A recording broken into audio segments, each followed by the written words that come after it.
বলেন আসসালাতু খায়রুম মিনান নাওম।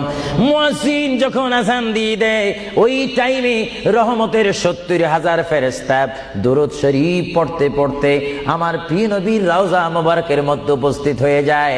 আর সমস্ত ফেরেশতারা চতুর্দিকে ঘুরে ঘুরে দুরূদ শরীফ পড়া শুরু করে।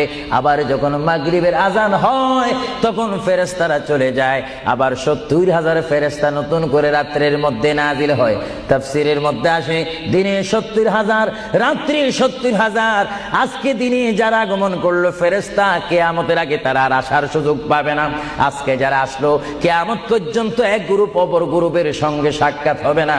এমনি ভাবে দিনে ৭০,০০০ রহমতের ফেরেশতা, রাত্রে ৭০,০০০ রহমতের ফেরেশতা আমার প্রিয় নবীর রওজা মুবারক জিয়ারত করার জন্য আমার আল্লাহ আসমান থেকে পাঠিয়ে দিচ্ছেন। জোরে বলেন সুবহানাল্লাহ, বলেন আল্লাহু আকবার, আরো জোরে বলেন আল্লাহু আকবার।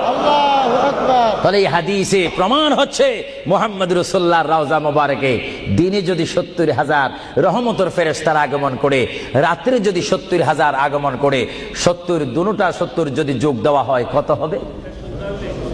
আরো জোরে বলেন ১,৪০,০০০ ফেরেশতা দৈনিক বাধ্যতামূলক আমার রাসূলের রওজা মুবারক জিয়ারত করে দুরূদ শরীফ পড়ে পড়ে রাসূলুল্লাহর স্লোগান দিচ্ছে। চিৎকার দিয়ে বলেন সুবহানাল্লাহ, আরো জোরে বলেন না সুবহানাল্লাহ। আপনারা সেই সোনার মদিনার রাসূলের কদম মুবারকে যেতে চান কি চান না?